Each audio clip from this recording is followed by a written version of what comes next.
audience this morning after the yesterday evening event, but we shall start anyway.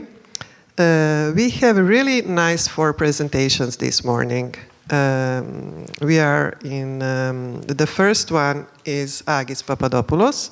He's going to explain Building for the Future, Progress, Pressures, and the Road to Zero Emission Buildings. Please, Agis. Thank you very much, Mrs. Chairwoman, dear Milena, and morning, everyone. It's a pleasure being here. I mean, it's 25 years since I first was at the KGH, and it's always a pleasure being here. So, and also thank you to my dear colleague Eduardo for allowing the switch in the schedule. I'd like to share with you some thoughts about where we are and where we are going to, because I think you had yesterday many excellent technical presentations. So I'd like to share with you some thoughts about if we are going in the right direction or if we are setting perhaps some very ambitious goals. Anyway, this is something more or less known. We have the so-called European Green Vision, the Green Deal, the energy transition, and the idea is by 2050 to become carbon neutral. It's a very ambitious goal, given the fact that at the moment we're still quite a long distance from that goal, and that this takes, and achieving the goal takes into account a series of very strict measures. If one takes a look at where we were last year, or rather at the end of 2023, buildings still account for roughly for 40% of the final energy consumption, domestic buildings, tertiary sector, which is buildings after all. And despite the big progress made, still the 2/3 or 70% of the energy consumed in buildings goes for thermal purposes, heating, cooling, hot water, etc. So which are the rules of the game? You know it by now. Last year, the third recast of the EPBD, which says very nice things, really very nice things. First of all, we'll be speaking after 3 or 4 years about zero emission buildings, and this is something which is an entirely different story from zero energy buildings. And then we have the MEPS, the minimum energy performance standards.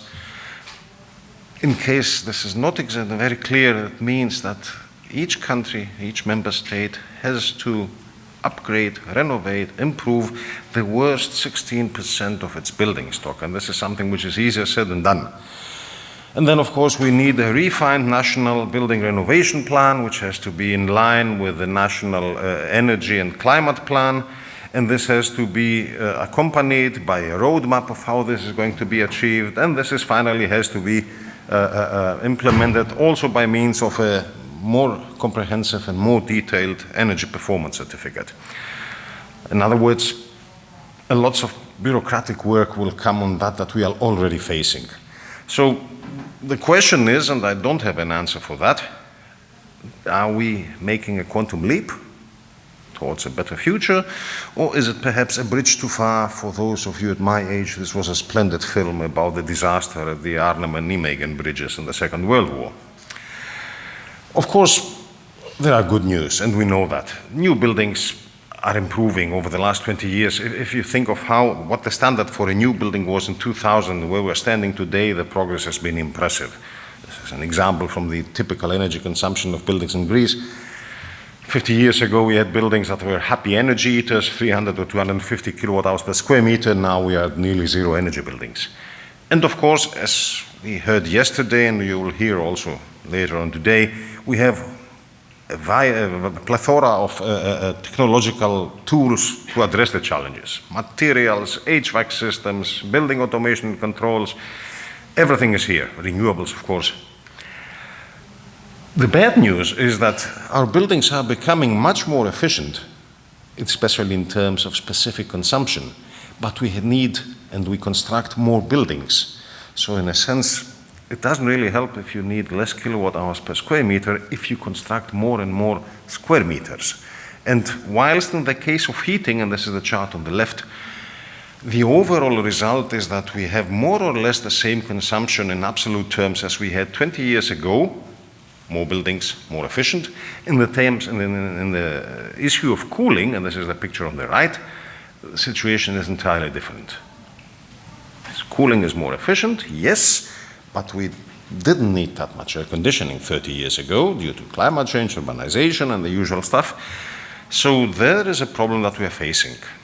And of course, if we want to be honest, and this is actually the main thing that I would like to share with you, the issue of zero-emission buildings is much more complex than a technical issue, because obviously it has to do with climate change, but it has to do with demographics, it has to do with social conditions, it has to do with financing priorities, and not least, it has to do with industrial policies. Demographics. Europe is suffering under an urbanization effect that keeps on and on and on, and it is becoming worse in the last decades.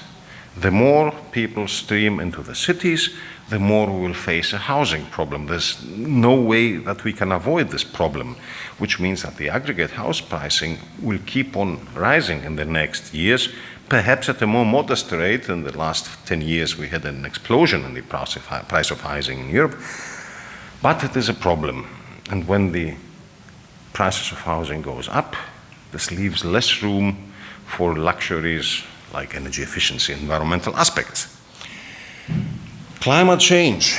It's not only about the world getting a worse place to live, it's about having projects become more and more difficult to finance. There was a very nice study a couple of years ago that for every degree Celsius that the temperature rises above the average, the approvals of housing loans fall by nearly 1%, and the value of these properties falls by about 6.5%. In the meantime, we're in a period where in many regions of the world, a big part of the nicely, highly developed built areas are becoming non-insurable or non-financeable by the banks or by the insurance companies, because the risks for floods, for hurricanes, for whatever is becoming for the insurance companies too big. And this is a problem. An interesting note, the Bank of England has made a study that people who have energy efficient properties are more consequent in paying up with the payments for the mortgage. Perhaps because they have more money, but certainly because they are more consequent in this field. Finally, we are getting older in Europe. We are a society that ages, and it ages rapidly. And this means, for example, that the average European is most likely to have his or her first home, if it's lucky enough, at the age of 35. Give or take that the average mortgage is 25 years, it means that you will be able to pay off your mortgage short before you retire. This doesn't help in more expensive and more capital-intensive investments. Finally, at the other end, we have the energy poverty issues. The issue with heating is well documented. Roughly 30 million Europeans are not able to warm their homes adequately. In addition, we have also the problems with cooling the buildings, which is especially in the south of Europe, more and more a pressing problem. So it's a vicious circle. So we speak about zero-emission buildings. Could make the same discussion about zero-energy buildings. It doesn't really matter. The main problem when it comes to financing and money lies in the fact that if we look at where the cost optimality is for a building, there is quite a gap that needs to be bridged in order to reach the zero-emission level. So you could make a building that is financially sound as an investment, that is not zero-emission. It's a very efficient building, but it's still not a zero-emission building. In order to make the building zero-emission, you need capital investments that cannot be recovered in the traditional sense of the market. One could say, that's not a problem, let's go for it. But if you go and ask the bank to finance such an investment, it will not be easy. And this is where one needs regulatory requirements for minimum performance standards, because that's the only way if the financial market by itself doesn't solve the problem. Financing, oh dear. The building, the Renovate EU, the renovation wave, the very ambitious project of the EU, says that from 2024 to 2030, roughly 185 billion euros should be spent annually in energy renovation until 2030, to achieve the goal. Which means if you make the multiplication, give or take, it's about 800 billion euros. This was issued in 2023. Last year, rearm Europe, save Europe, 800 billion euros need to be spent on defense by 2030 so that we can feel safe. Where will this money come from? The idea is that in an ever-expanding cosmos of credit, we can take new loans over bonds so that we can finance the rearm project, ideally also the building renovation project. Be aware of the 800 billion needed for the building renovation scheme. The budget of the Commission foresees about 200 billion as Commission, as European money, and the rest should be coming from leveraging from the market. If you're in the market, I think most of the stakeholders will agree, it's a good time to produce thermal insulation materials, heat pumps, waste heat recovery systems, anything, because compared to where we were at the beginning of the decade, we will need much more of the stuff to achieve the goals. So based on the various studies of the sectors, you can see that you will need 3 or 4 times more high efficiency glazings, 2 times more insulation materials, 4 times more waste heat recovery systems for ventilation. So this is the piece of good news. The bad news, of course, is how this has been turned into reality, because all these ideas are subject to national policies. And if there is one very nice lesson to be learned is look at the German heating law that was published 2023, which foresaw that by 2026, no more oil-fired or gas-fired boilers will be allowed to be installed. Heat pumps and district heating would be fine. And this led, A, to a huge political reaction. Ask the previous chancellor why he lost the elections. And B, also to a standstill in the market, because if a market feels unsafe, no one is willing to invest a nice sum of money. So things are sometimes a bit more complicated. And of course, since we still live in a liberal economy, you have to convince people of doing something. So for example, and this is by the European Heat Pump Association, the figures, on average you need electricity prices to be twice the price of gas at maximum, so that it is worth installing a heat pump.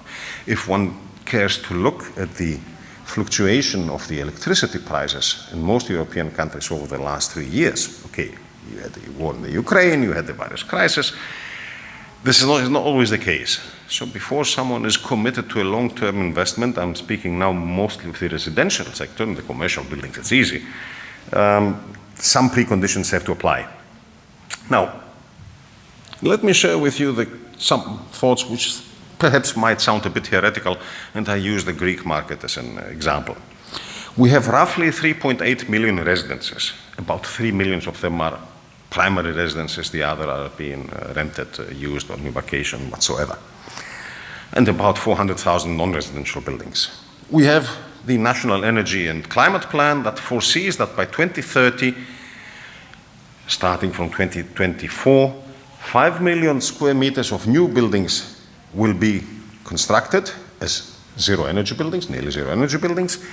And in addition, we will need to renovate 600,000 residences to become at least Class B of the Energy Performance Certificate, so that we meet the goals for the building sector and for the National Energy and Climate Plan. Fine. Can we do this? Some figures. 2023, there were issued about 4.5 million square meters of permits for buildings to be constructed. But it's one thing issuing a permit for a new building, and it's another thing of constructing the building. There is a time lag between those two. It takes 1 to 2 years to complete those buildings in a case. So whether we will be able to construct all the new buildings on time as nearly zero buildings remains to be seen. Most of all, it's always a question in the last few years of manpower and resources, and these are commodities in short supply. Over the last years, about roughly 300,000 to 400,000 residences were renovated under various incentive schemes. And the average improvement in energy efficiency, or rather reduction in energy consumption, was about 60%. So if we make the projection, is this enough? Is it okay if we improve on average by 60% in a building that is modernized, and modernize 600,000 buildings to meet the goal? It's a question mark. Finally, let's talk about money. For 600,000 residences, we will need roughly 12 billion euros. EU funding, 1.5 billion if things go well. Leverage factor of 3 for the banks, we still need another 5.5 billion euros, which will obviously have to be found from the building owners, and there starts the problem. According to the latest data from the renovation support schemes that run for the last few years, the typical building, residential building from class E to class B or B plus, to achieve this, you need 22,500 euro. So it's quite a lot of money, keeping in mind that the average per capita income in Greece is close to 20,000 euro, Germany. So my question is, would it perhaps be more feasible not to strive to achieve a modern energy efficiency improvement to class B or B plus, but let's say to achieve a class C and instead have many more buildings renovated? Because this would be cheaper per household, less cost intensive if you like. This would cover the demand of a broader part of the population, and it would still help us achieve the overall goal. On the minus side, it's not so efficient, obviously, and you still would need even more manpower and resources. Let me start to conclude. We have this carbon neutrality goal, and I'll switch back again now to the European level. According to the well-known McKinsey study that was published a year after the Green Deal and the energy transition was published, to do this, the EU will need to invest 28 trillion euros in clean technologies, energy-saving techniques, blah, blah, blah, until 2050. So this is 800 billions annually. And this covers the whole sector, of course, from power generation, to transmission, to efficiency, to whatever. Now, to be fair, out of the 28 trillion euros, the 23 must or have to be invested anyway, because old gas-fired power plants are dying, they have been phased out, not to speak of coal-fired power plants. So we will need in any case these investments in order to maintain the energy status quo that we have, even if we don't go green. So the incremental cost for the green transition in reality should be only 5 trillion euros. And this is something that needs an additional capital outlay. Let's see how this will come. In terms of economics, it is a feasible thing to do. It will reduce on the long-term operational expenses, energy expenses. The question is, it's an upfront investment. Where will the money come from? Who will pay for it? And how will it be recovered, the capital? Focusing on the building sector, I think that the goals set for the building sector by the decarbonization strategy are ambitious. The idea of getting zero energy buildings, zero emission buildings for the whole building stock is certainly ambitious. It needs a very significant capital injection, and this is impressive. It is feasible, but an upfront investment with long payback period is not very happily considered by the investors and also by the owners. That's why I don't think, and even the Commission recognizes, that it is hardly imaginable to meet the goals without a serious large-scale scheme of effective incentives, which means public funding in one way or another is needed, and this is nowadays getting more difficult to find because it's not exactly easily available, and perhaps it's not compatible with the other needs that have emerged. Question to be answered: could we perhaps make more projects with less savings per project to cover a broader part of the population of the building stock? I don't know. And the final remark: it's very nice to have a decarbonization strategy, but we have to keep in mind that we still also are needing an industrial policy for Europe. So, I mean, if one looks at the beloved example of photovoltaics, yes, it helped us a lot in order to make our energy mix greener, and it helped also a lot China in becoming the undoubted world leader in producing PVs. So my question would be, would we like this to happen also to heat pumps, to glazings, to industrial insulation materials, etc., etc.? We would like to preserve our industrial bases, wouldn't we? Finally, there is the question to be asked. Is the society willing to go along the carbon neutrality goal? Imagine, and I don't like to talk in politics, but I have to say it very clear. Imagine next year that you have Miss Marine Le Pen in France, that you have the AfD in Germany, and I don't know who else. How feasible and how viable will the carbon neutrality goal look after that? And also, is the economy, or will the economy be able to support the green transition? Because so far we have assumed that the European economy will continue to grow even at a modest rate for the next years. I'm not terribly sure that this is a very accurate prediction, but I can only hope for the best. So, thank you very much for your attention. Great being here. If you have any questions. Well, thank you very much, Professor Papadopoulos, for very interesting presentations.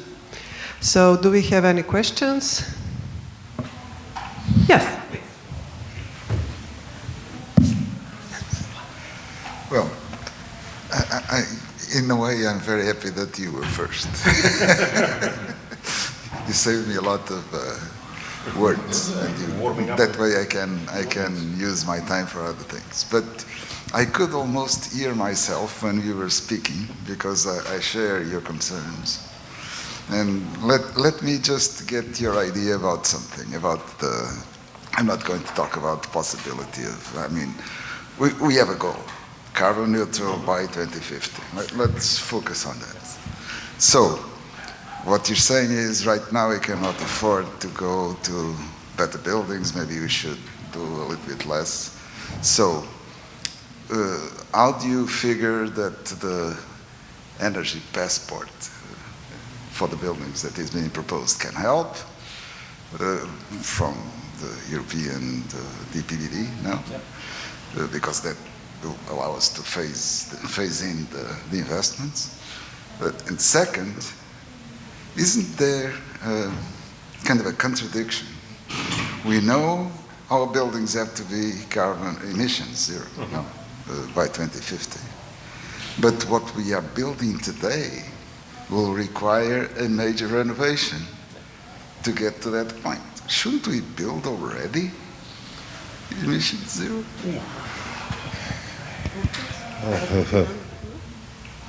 Thank you. Yeah, Eduardo, the last question is the $1 trillion question, obviously. And to be fair, I don't have an answer, but I think we have to weigh out and quantify two strategies. Let me typify it like this. There is the US-American way of doing buildings.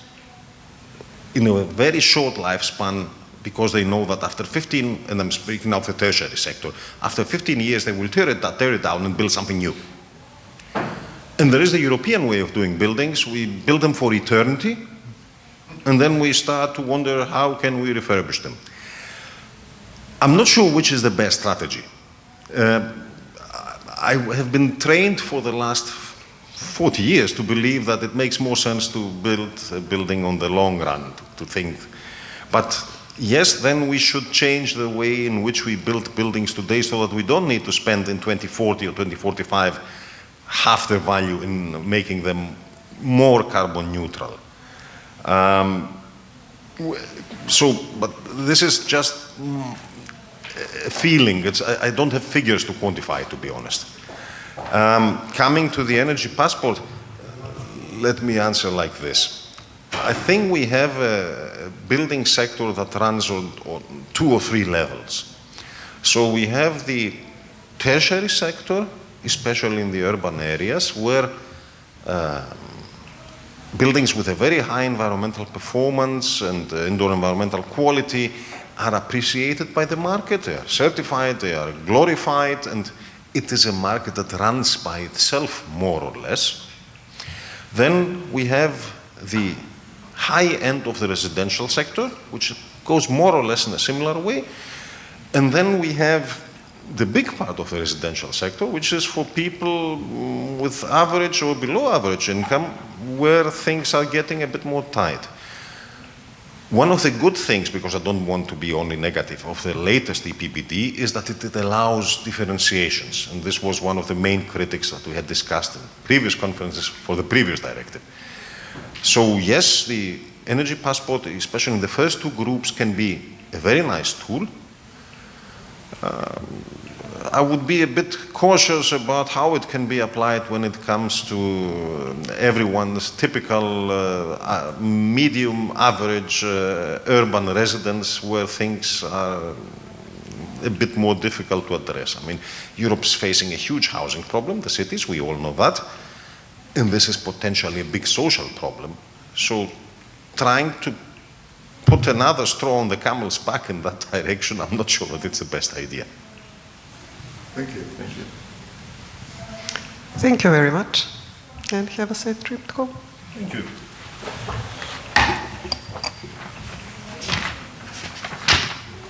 Coming to our next presentation is the ASHRAE 2025-2028 strategic plan towards global net zero, presented by Eduardo Maldonado.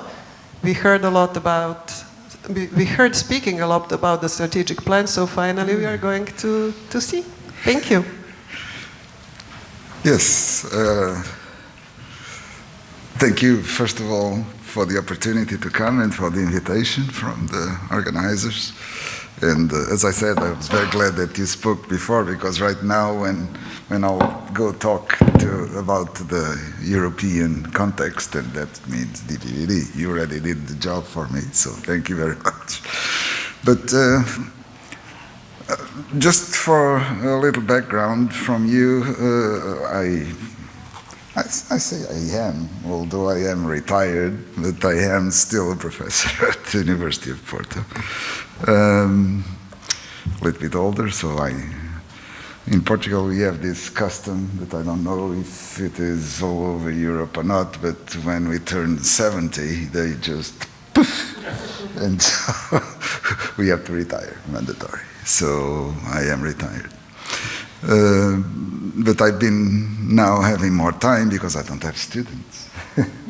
I have time to think about strategic concepts for decarbonization of the building stock and how are we going to reach this goal. And so, because I am now involved a little bit with ASHRAE, and as you said, we've been talking about that. Well, the ASHRAE plan, the strategic plan that came out in late June this year, is freely available. You can just go to the ASHRAE website and read it. But I imagine that most of you don't know it, so maybe the first thing I should do is to show you the strategic plan, because the strategic plan, because we can have that story, the previous strategic plan was like 20 pages long, and everybody criticized the authors for being too complex. I mean, you don't want to read 20 pages of something to understand. So this team that prepared, I can say it because I was not there, so the team that prepared this strategic plan made an effort and put it in 2 slides. 2 slides. So I'm going to show you the strategic plan. It's 2 slides. This is the first one. Of course, this is an organization. This is not a government.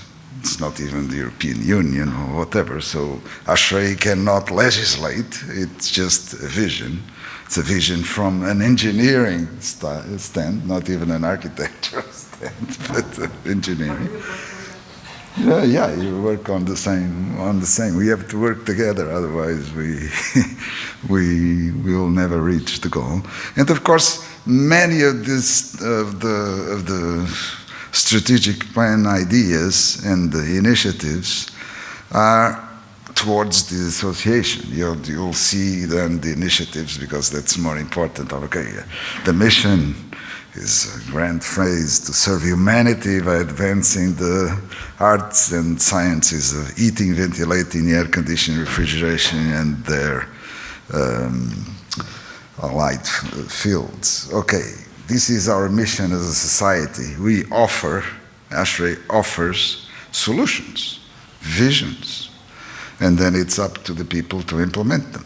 Okay, it's not mandatory. We offer the solutions, you take them. If you don't want, you don't take them. So there are strategic goals, and you see that I'm not going to talk about the internal, I think, for the organization. It's not interesting. I'm going to deal more with the second page, which is what is needed in our vision to shape tomorrow's global built environment, meaning how are we going to reach carbon neutrality.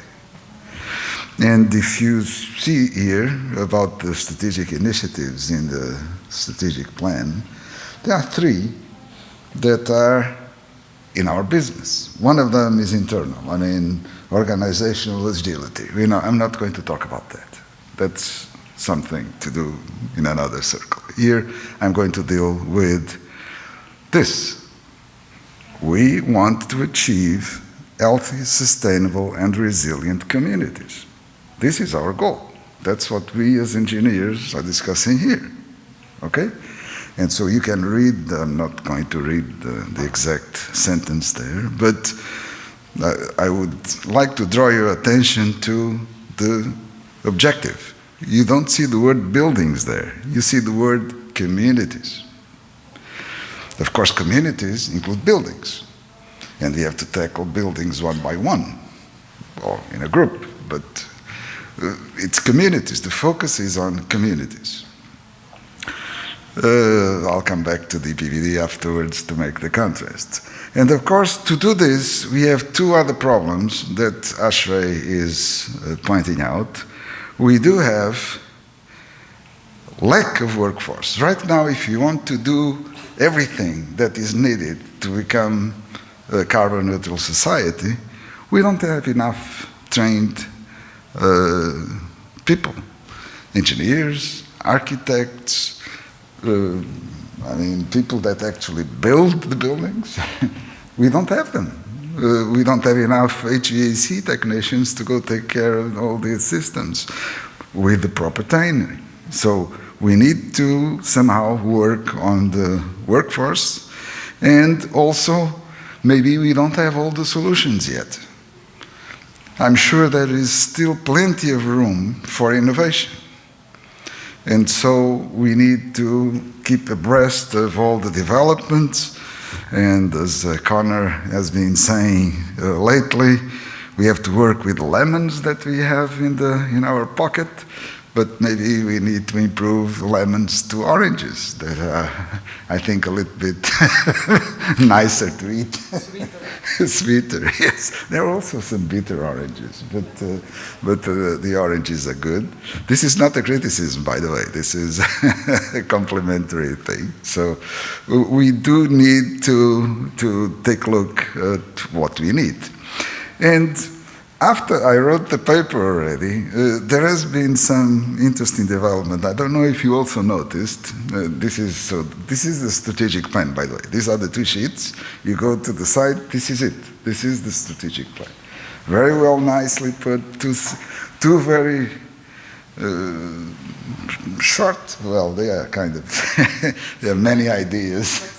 But synthetic, yes. So, and I like this thing. And for our purposes, these are the three things that need to be done for decarbonization. I mean, resilient, healthy, sustainable, resilient communities. We need more workforce, and we need to still some innovation. I mean, the solutions that we have today, they are not enough to do it. Now, why are we doing this? Well, you said it, so I'm going to repeat. We all know the wording of the Paris Agreement, okay? Limit global warming well below 2, preferably to 1.5. It's not 1.5, it's preferably to 1.5, but it's below 2. Okay, at the current rate, we're going to go above 2. But it's interesting that this has been, this is an agreement, this is an international treaty. It was signed by more than 100 countries. Some of them then left recently, that's another question. But still, it is a valid agreement run by the United Nations. But the fact is that, and you know all this, the CO2 level in the atmosphere is really increasing. I remember when I was a young student, or a young professor, I don't know, one of the two, I had all my slides talking about CO2 concentration in buildings with the reference base of 300 and some ppm. Now it's 420. I'd have to redo, if I were going back to teaching, I have to redo all my material, so all my presentations. And so far, of that 1.5, we already spent almost 1.5. And so, is it possible? Well, the International Energy Agency just published, exactly 1 month ago today, their World Energy Outlook 2025. And it is interesting because I keep seeing every year's reports and see how we're faring towards the net zero emissions by 2050. That up to 2023, the agency was still saying the 1.5 degrees C is possible. 2024, they didn't publish the update because they probably were working on something. And right now, what they say is the 1.5 is going to be exceeded. That's a fact.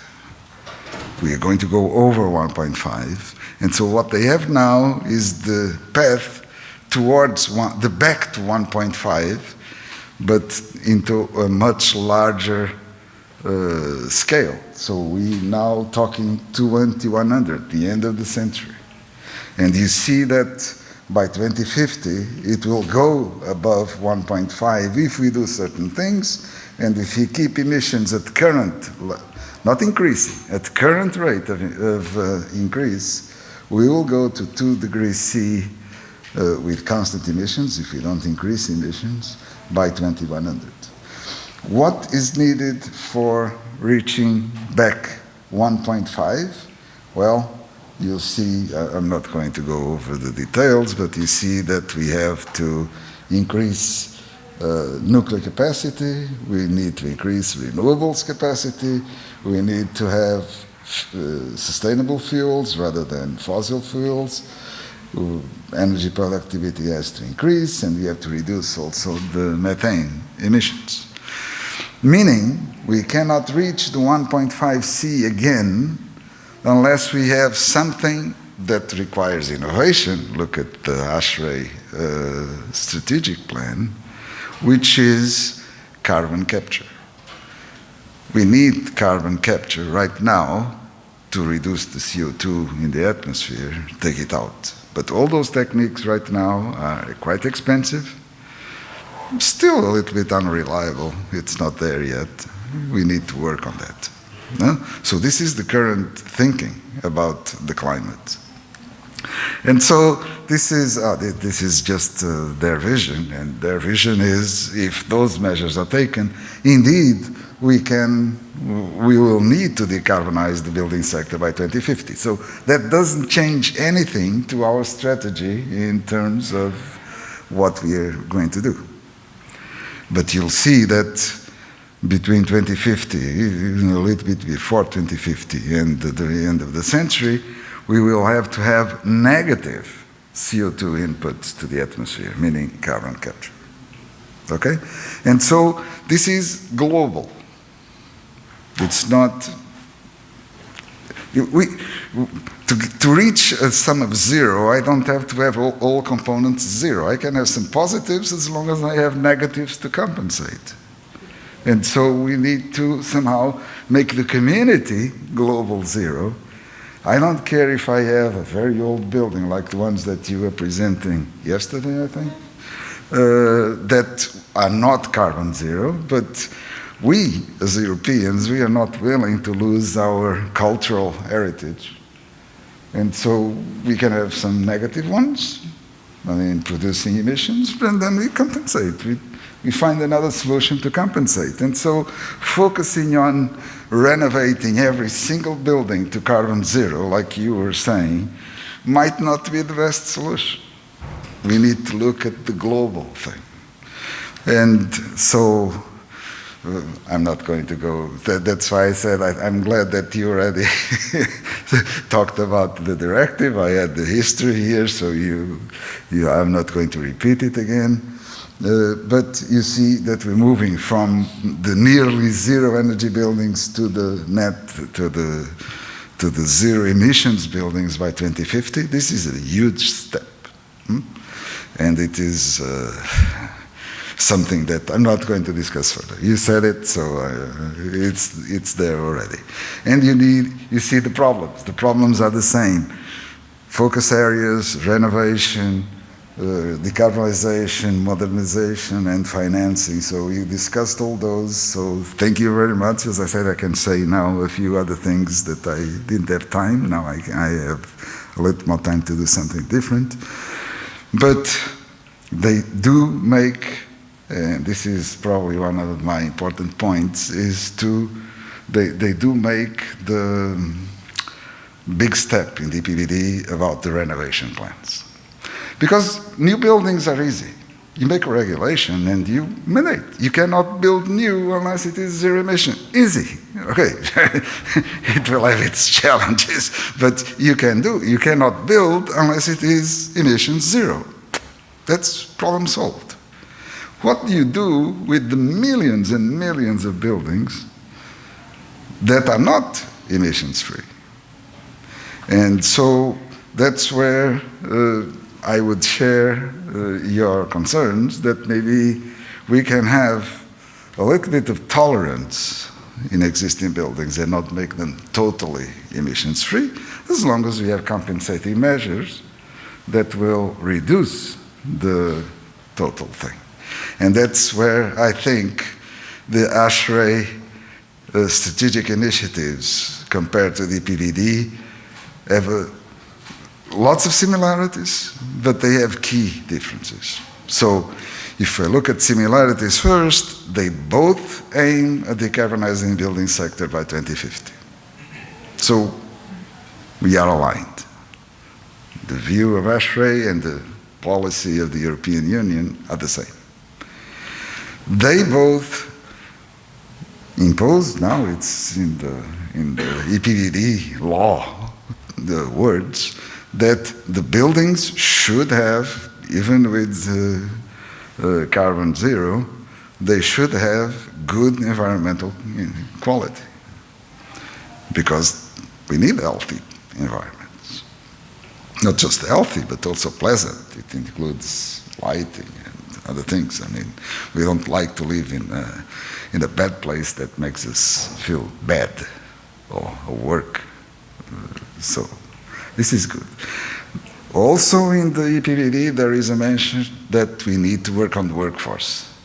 They say clearly that there is not. So the empowering of the workforce that is in the ASHRAE strategic plan is also a positive, and so it's another point of convergence.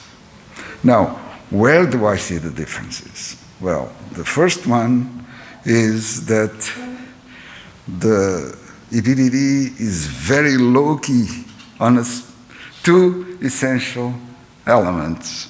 You can design a perfect building, and we all know as engineers and architects, I hope. I always say architects. Thank you. Okay. That you can have the perfect building design, you can build it perfectly, but if you don't really commission it to perform correctly, it will not be a zero energy, a zero emissions building or a zero energy building or whatever. So you need commissioning, good commissioning, and of course, once it's there, you need to keep it up. You need maintenance. And the directive forgets everything from the moment that you get your license to occupy the building and operate it, except for very large buildings. But for the residential ones, there's no provision. Okay, they have the index of what they call the intelligence indicator for the buildings. But so the readiness to welcome new technology, to put controls and things like that, but it doesn't mandate. Just an index. Okay, you have a 0 or you have 100, you can put it. But both the 0 and the 100 can have exactly the same thing because it's just an indicator. You can put it there, but if you don't put it, it will be a 0 in practice. So this is one. The second one is the focus. EPBD focuses on building by building, and of course we have to do building by building, but tackling every building. And I think the ASHRAE approach of tackling the communities and the global thing is a little bit more realistic because it allows flexibility. Like we forget about the really bad cases and we concentrate on compensating those. And of course that means that we have, okay, electrification. We just had a blackout, I don't know if you read in the news, in Portugal and Spain a couple of months ago. And if we lose something, if you have a problem with electricity, we are stuck. We don't do anything. The economy stops. You can't even cook. So, well, you can go to a... Now we are told to have at home a package of canned goods that you can just for one day or two. So good. Okay, I do that. I have canned sardines, so I can do that. But there are problems with this strategy, and we need to focus on those. And so communities, as I say, looks to me a more realistic approach, and this is where I like the ASHRAE policy and the strategic plan. I think it is more realistic, and I think the European community could. It's not a big change. It's a small change, but it is a very important change. And so this is my message that probably I think most of us, I mean, Serbia is not yet there, but you also are doing your work to get to join the European Community, and so you are also implementing. And we heard some talks during this conference about what Serbia is doing to meet EPBD requirements, basically. And so this affects us all. And I think maybe a small shift like this would be appropriate. And that's why and this is my last slide, I like very much the slide that we in Europe from ASHRAE adopted. It was not my idea, so I also can say that. But I like the engineering global net zero because this is our mission. We are engineers, we can engineer it, make it work on a realistic way rather than what strange politicians can sometimes come up with unreasonable tendencies. Thank you. Thank you, Professor. Thank you, Professor Maldonado. Are there any questions? If there are no questions, we would move. Thank you very much to the next presentation, which is George Pantelidis. He is going to talk to us how to master energy efficiency in your building. Please, George, the floor is yours. Thank you very much. Good morning, hello. Thank you very much for being here. Sorry. miss my surprise anyway. No problem. Okay, so my name is George Pandelidis. Probably you're going to see a very promising title in my presentation, How to Master Energy Efficiency in Your Building. But I want to stretch out and point out things that probably will help you out in the sake of all the things that we have discussed so far and how we're going to improve our buildings. But first of all, as I had said, I have to thank all the organizers here and all my friends here in Serbia because this is, for the invitation, because this is my first time that I come in Belgrade and in this particular conference, and it's my great pleasure and my great honor to be here. So I thought, it's my first time, I want to come even the next years. So what I want to do is to impress the audience. So I want to make them feel happy and enjoy the whole presentation. So I said, what's the best thing to do? Let's play. Okay, let's do some entertaining things. And so you have fun, and then you say that it's a good presentation, and probably they can get me another year as well. So let's just play a game and say, probably you know this game, there is in certain countries. I tried to find it if there was in Serbia, but I didn't manage to find something like that.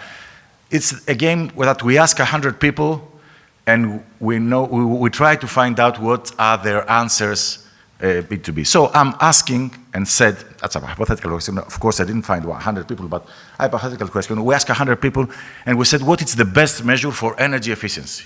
What do you expect to be their answers? Okay, let me let you think about that. But just to move on forward, I would say that we were expecting questions like fenestrations, photovoltaics, LEDs, heat pumps, and one quite efficient way is that we do, I don't know exactly the Greek word, but the English word, in Greece we'd call it xematiasma. It's, you know, the thing that our grandmothers used to do with the pot of water and the drop of oil just to throw away the bad eye from us. This is also might be a good way of improving the energy efficiency of your building. Yes. But why I'm saying that, and why do I point out that? It's because this is the impression of everybody.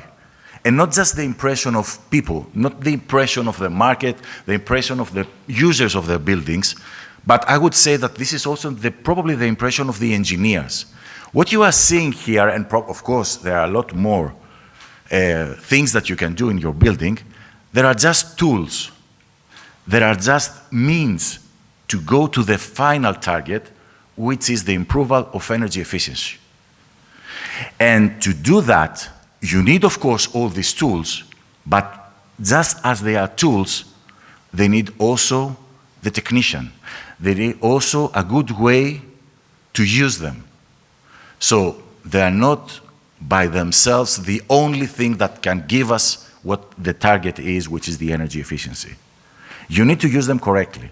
And you know what's not said here?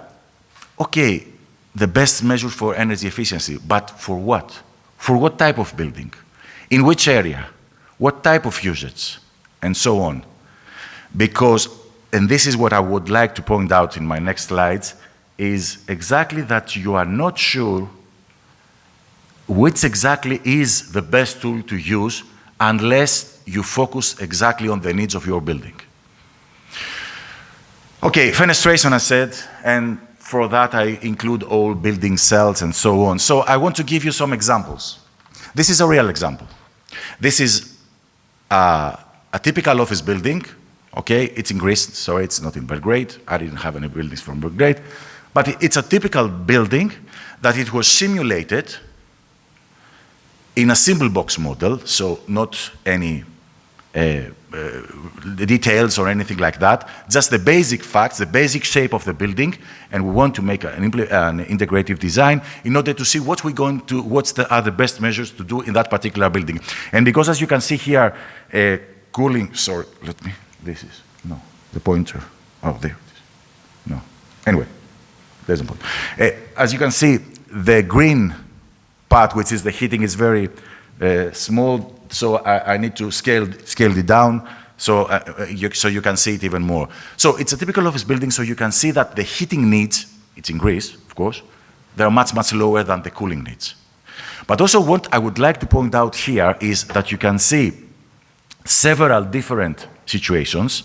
For example, the first one is a typical, is a building with a typical fenestration with a U value of 1.45 and a G, a solar transmittance factor of 0.6, which is something that it's also indicated, no, it's for Greek regulation, is the typical thing, maybe it's a little bit less the U value. But what I want to show you here is that if you compare, for example, the G value, you could easily see that by lowering down the G value, you can easily lower down your overall energy efficiency. And you can see that the green part, so the heating part, is increased, but the total energy is totally fall downs. Okay. But the thing that I would like to show you here as well is that if you see, we have to compare as well the U value. And the funny thing about this particular building is that when we are comparing the two cases where the different U value, but with the same G value, low value, you could see that the lower energy consumption is in the case with a higher U value of the window. I'm not just trying to say that the U value of the fenestration or the window is irrelevant and you don't need to pay attention and you always need to have it high in order to improve your energy efficiency, of course, but it might be the case that in some cases it might not be a solution. Instead, it might be also an obstacle. Why? There are certain parameters that affect that. Then probably will be because it's an office building, so because of the orientation, there are many hours also that the outside temperature, it's lower than the inside temperature. You need cooling during the day, but when the building shuts off, then probably during the afternoon, the outside air is at lower temperature, so probably this will benefit the building not to overbe heated and so on. There are certain parameters, there are many parameters that affect it, but this is something that probably you should investigate at the beginning, and you should pay attention to that because it is not always the case that if I decrease the U value of the window or if I decrease the U value of the walls, that might be beneficiary for me. And not only that. As Mr. Papadopoulos said in the beginning, maybe we should do more, but with less. Yes, because if I want to increase too much the insulation of this building, for example, I might end up that the total energy consumption will not be that much that much lower. So I'm spending a lot of money, but the more money that I spend, the less the result is. So it's not a linear equation, but instead it's something that it has, I would say, a limit. So instead of spending even more money to try to get that building, which is a few money to get that building from the lowest rank in energy certificate to C class, I need to spend much more money to bring it from C to B. So probably, yes, it might be a case that instead of doing that, it's even better to bring another building, again from the lower class, back to C. Okay, so it's a matter of the efficiency of the money that I spent from my side, at least. You need to be effective on that as well. Moving on. Let's see also about another issue. We're discussing about heat pumps, we're discussing about cooling units, we're discussing about all these things that we need to use in our buildings in order to make our environment better. So one of the things that we have in Europe is the seasonal efficiency ratios, okay, other RCERs, SCOPs, and so on. So this is an index that will give us exactly how our unit is expected to operate in the whole season that it's been expected to operate, okay? So what I have here is a typical Belgrade mean monthly temperature, okay? So I have it here in Belgrade. I don't know if the appropriate one, I found it somewhere in a site, so, but I think pretty much this is the same. So I'm expecting that if I have a building that it has a peak capacity of 500 kilowatt cooling cooling capacity, then I'm expecting that because of the temperature, okay, it's a very rough estimation, but I want to give you some just impression. So I'm expecting that if the total, the peak cooling load of the building is 500 kilowatts, then I'm expecting that because of the temperature difference during the several months, then I'm expecting that this chiller will operate at these capacities at the different periods of time. Depending on the capacity that the chiller is operating, it has different efficiency, different efficiency ratios. And the seasonal energy efficiency ratio comes exactly as a weighted average of the efficiency that the chiller might have or the heat pump might have in different conditions. But let me show you what would happen if instead of a 500 kilowatt heat pump, I will install a 750 kilowatt heat pump. Because I want to be sure, because I want to make sure that there will be, I had made no wrong calculations during the cooling loads. I want to make sure that there will be a fouling factor, so probably even some years later, the chiller will still be able to handle the peak demand of the building. I want to make sure that also probably the peak demand will increase because we're expecting the temperatures to increase as well. So right now, you can see that the same unit, this unit for the same building, will operate between around 35% and at the top at 67% of its capacity. That probably lower its actual seasonal efficiency compared to the nominal seasonal efficiency that this equipment might have. And if we make it even more bigger, double it, which is not very unrealistic, it's something that probably we have seen it in several buildings, then you can see then that the chiller, the machine there, it operates from 25% up to 50%. Then it might be the case that this particular machine, it's a machine with a very high efficiency, a very high nominal seasonal efficiency, but because I'm using it wrong, the actual seasonal efficiency of this machine in this particular building will be very low. And as Eduardo very well pointed out, if I don't see that what exactly is doing actually in the in the life of the building, then I might get the impression that I have a very excellent building with very high energy efficiency rating and no problem at all. And my building will be very poorly in terms of energy consumption. And not only that, I'll have here 3 more examples. I have the same building, the same peak load, around 400 kilowatts, and 3 different cases. 3 times 2 different cases, 6 different cases. The first one has to do with the load profile. So you can see here on the graphs an hypothetical load profile for 3 similar buildings. So the first building, as you can see, most of its load occurs at a very low percentage. So you see that many hours, the total load of the building is around 100 kilowatts to 150 kilowatts. While on the third one, you see that the building mostly operates, the more hours of the year, it operates at a higher cooling load at around 300 to 350 kilowatts. So much nearer to the peak load. And of course, the middle one is the one that has a more average distribution.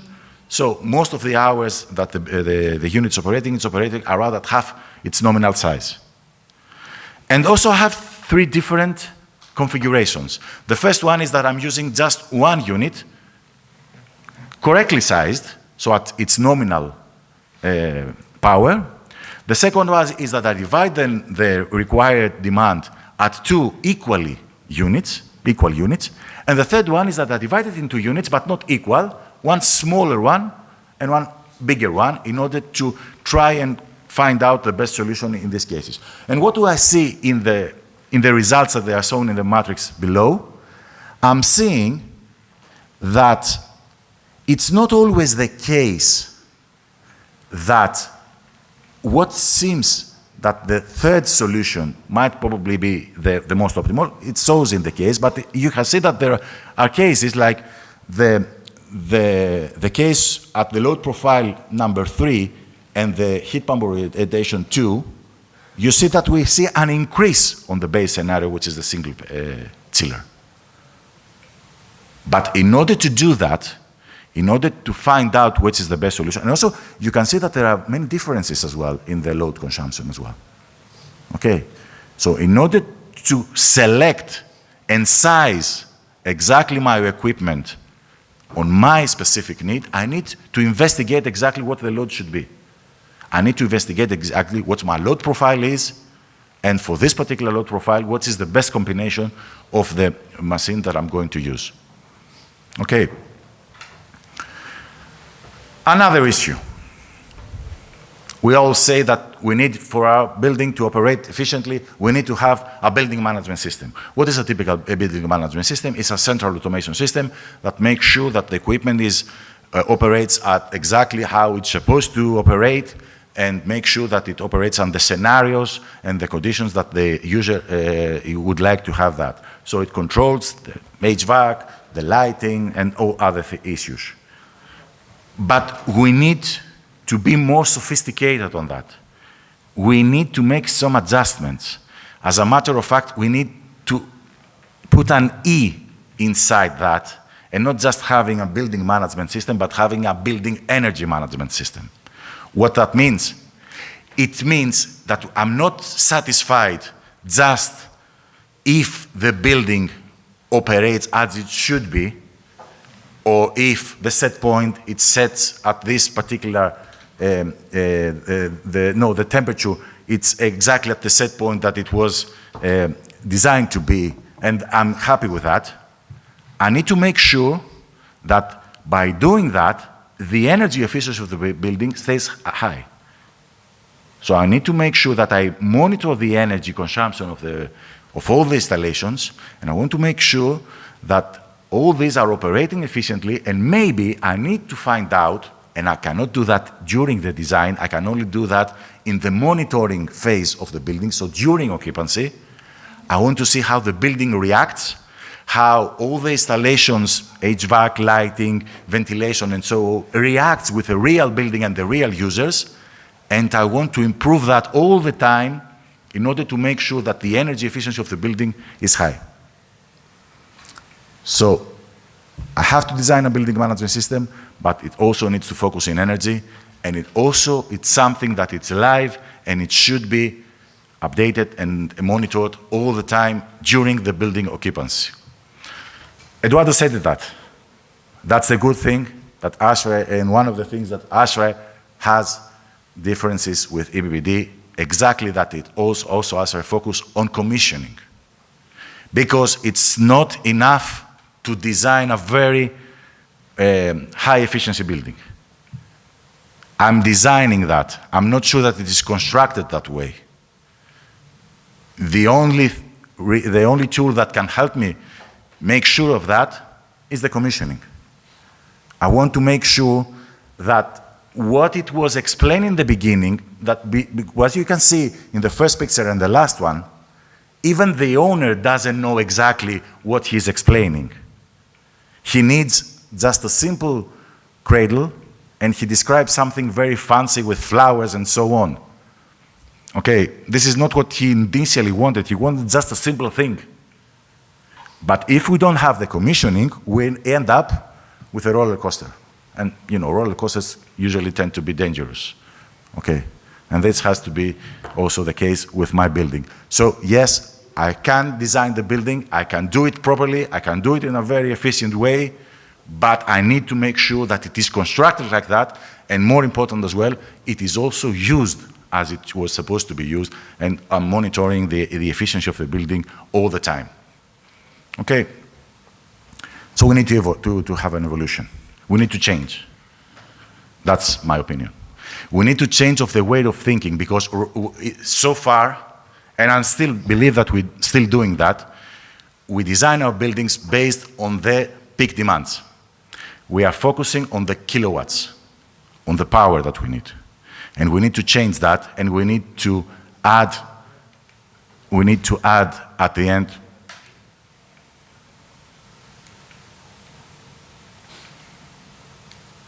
Have I done something wrong? The point doesn't work. Okay, so can you advance a little bit? Just one click, please. No, the highway doesn't work, but the pointer works. No, I'm not. I'm just going to advance. And it doesn't advance. Yeah, there it is. Okay. So what I wanted to show in a little bit more theatrical way, but anyway, I wanted to. You need to include the age at the end. So we need to focus not only to the peak demand, not only to the power that it's going to be needed just for a very small fraction of time, but we need to focus to the overall energy consumption of the building. So that means also that we need to focus also in the life cycle cost of the building.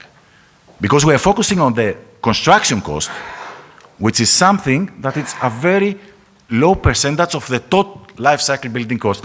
They say that probably the construction cost is the 20% of the total life cycle cost of a building. Okay. This is just an example. This is something that comes from ASRA Standard 90.1. See that table here. It gives you an example of how you can size pipes in an HVAC system. And if you can see, there is one big difference. You can see in the top that you have columns that the sizing depends on the hours that you are using the building. So it has three main categories. If you're using the building less than 2,000 hours per day, approximately the usage of an office building, or if you are using that building between 2,000 and 4,400 hours per year, or more than 4,400 hours per year. Why? Because if you are using the building too many hours during the year, that means that probably you're going to need much bigger pipes, because you want to decrease the amount of energy that you're going to use for your pumps. Because the pumps operate almost constantly, especially in costed systems, a little bit less than variable systems, but they work all the time. So if you're going to work many hours during the year, you need to have bigger pipes in order to have less friction, less pressure drop, and so less energy spent. So this is something that it takes into account the life cycle of the building. Anyway, I told you that I will let you know what's the secret of success. So it will begin to appear magically in the mirror. So what I'm saying, okay, I'm not going to show you very many magical things, but what I'm saying is that we don't missing the tools. We don't missing the way. We're just missing the mindset. Usually all of us, all the engineers and all of the people, they are very comfortable in the way they are operating right now. And we need to change that. And it's not easy to change that. But we need to identify at least that. And we need to identify that we need to change the way we're designing our buildings in order to achieve that.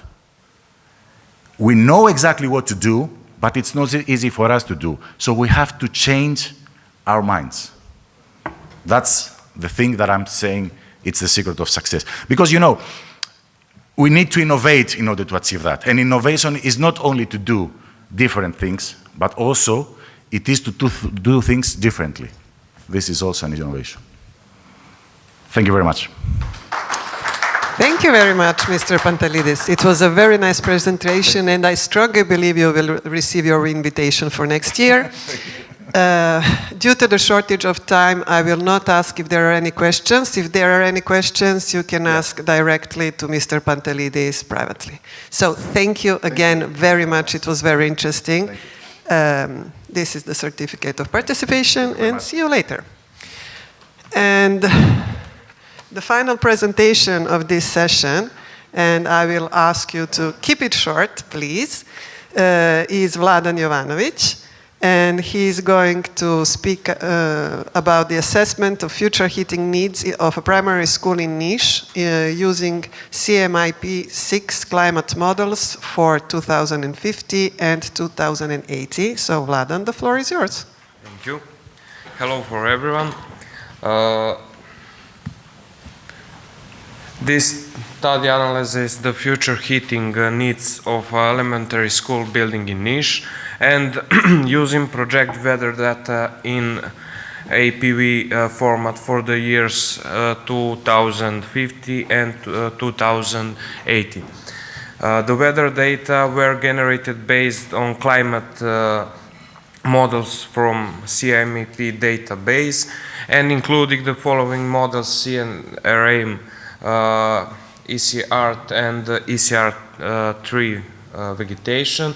The aim of the research is to identify potential challenges in the energy demands of school buildings and to provide a recommendation for adapting heating system in accordance with the expected climate condition in mid and late 21st century model. This study focuses on the current energy consumption of the Tsar Constantin Elementary School in Niš, and this school equipped with radiator-based heating system and does not have any cooling system. Heated floor area of the school is 300 meters squared. I must have fast presentation for time. This school and model in SketchUp, Google SketchUp. Simulation climate models are complex mathematical and physical models that simulate behavior of the atmosphere, oceans, land surface, ice, and the biosphere. They enable the prediction of future climate conditions based on greenhouse gas emission scenarios. The application used for generating the APV files is the future weather generator, which modifies existing APV files to correspond to future climate change scenarios. Future weather generator is application. For reference period, baseline is year 200, but for APV files is for 223 year. Monthly challenges mean a standard deviation of the 30-year difference between the current and the future periods. Yes, 1 second.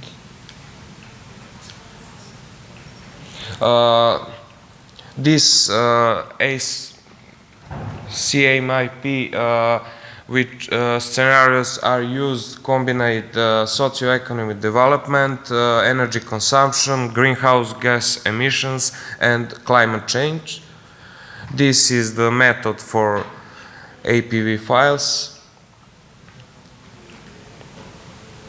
Limitation is global models cannot capture microclimate or ultra-local difference without regional downscaling and or bias correction.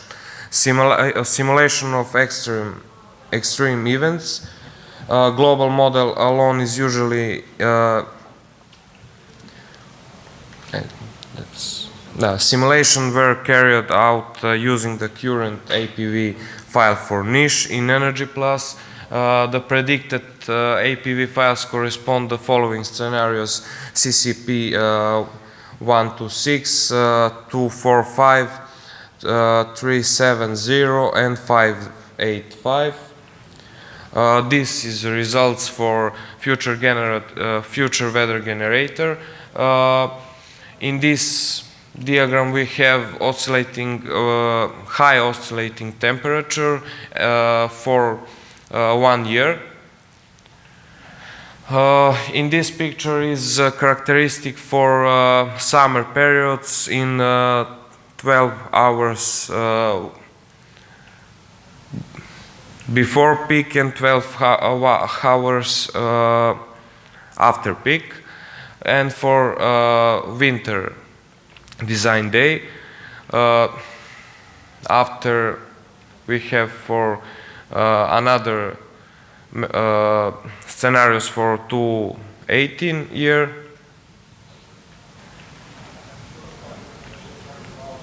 This is for another model.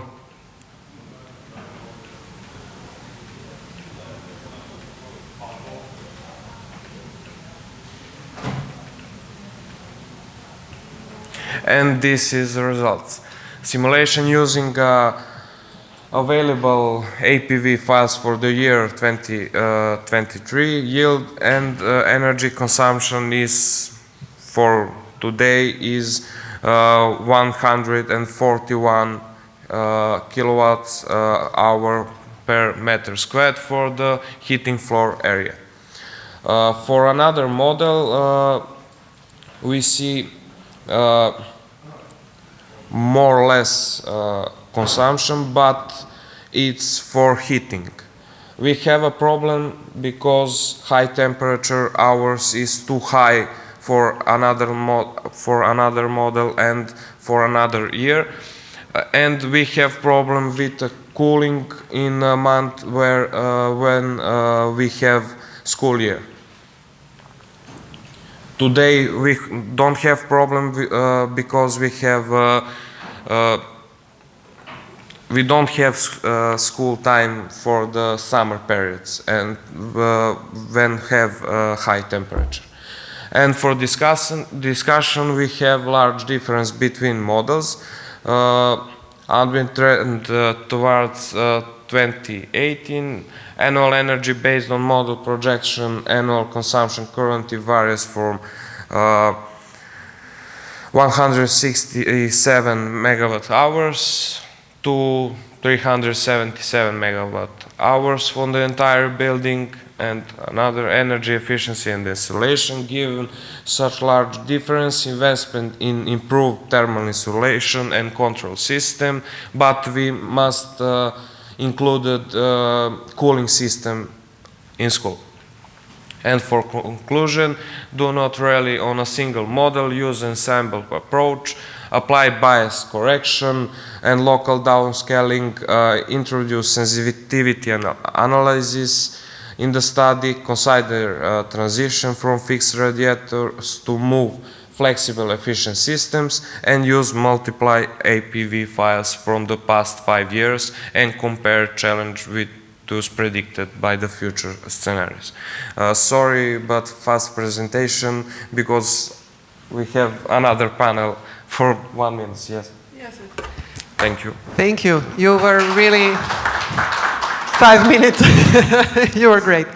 Thank you very much. I am not going to ask if there are any questions for you either. If there are any, please address or to Vladan or to Marko or other authors of this work. So thank you again very much. This is your certificate of participation. And with this last presentation, this first session is finished. The second session starts right away, I would say. In 5 minutes. Oh, we have 5 minutes. Yeah. We will start the next session in 5 minutes for a break. Oh, so we have a break.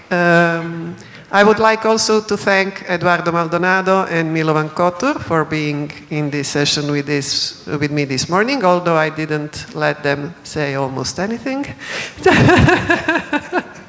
But thank you, and see you in 5 minutes.